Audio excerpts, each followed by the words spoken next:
Oh, it is cold. Hey everybody, Chris from Up North Airgunner. Here in northern Michigan, it is 15 degrees today. Warmed up enough for me to come outside and actually do some video work. So today, I'm actually talking a little bit about some of the gear that made the 600-yard Airgun Depot Long Ranger shot, and then also the 1,250-yard, we'll call it the world record shot that's currently out there. Made some of the gear that made that possible.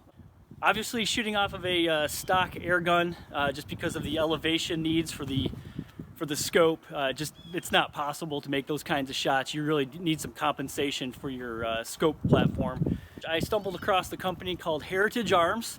They're out of Colorado, and they have this amazing product that you heard me talk about in those previous videos called the ColdShot.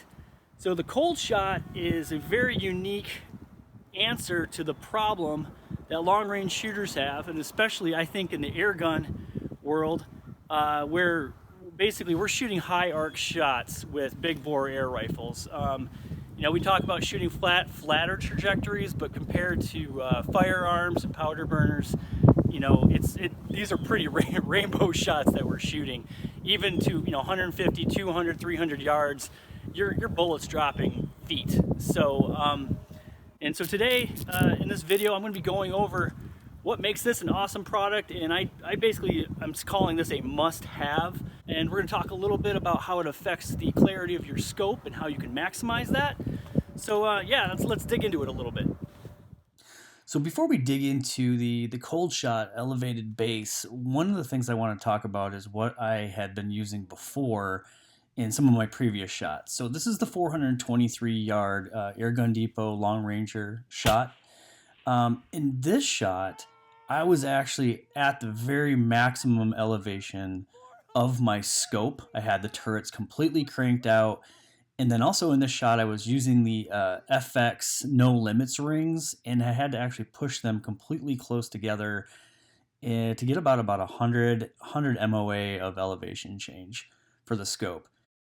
So for all practical purposes, I had pretty much reached the very maximum limit I could do with those FX rings. The other thing that I had noticed while going through that whole process was having my scope, the actual elevation turret in the scope, completely maxed out. The blurriness of the scope really started affecting my ability to pick up a proper sight picture.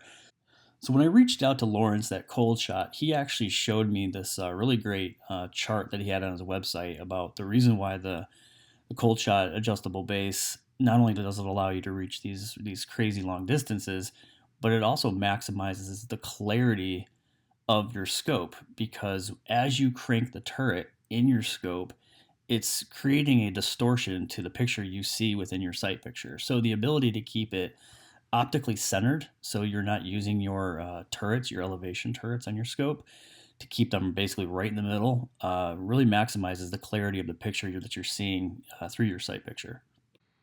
When I moved to the 600-yard shot, I knew at that point I absolutely needed to get the Heritage Arms ColdShot adjustable base.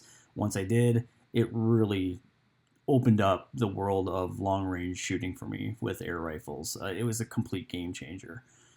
So I picked up the MOA version because up to that point, that's the units of measurement that I had been using to calculate my ballistics on all of my shots.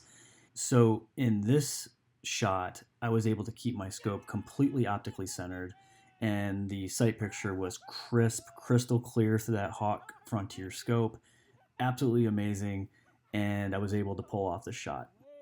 So using Hawk Optics chair gun, I was able to calculate that this shot was going to be about 160 MOA, and it was pretty close to that. It was a really good benchmark place to start as far as the true ballistics calculations.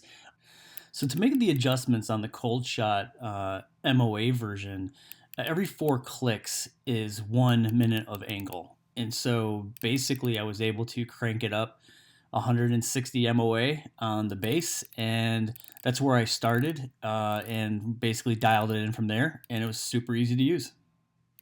Another lesson I learned during this process is using the same units of measurement when you're talking about your elevation. The scope that I'm using, the Hawk Frontier scope, is in milliradians, And so I've chosen to actually switch to the MRAB version of the ColdShot base, just so my clicks on the base are actually matching up the same units of measurement that are in the scope. So again, if you're looking at getting into long-range airgun shooting, this is a must-have product, and it's definitely going to push this sport forward. And I'm looking forward to seeing what others can do with it. So thanks for joining me.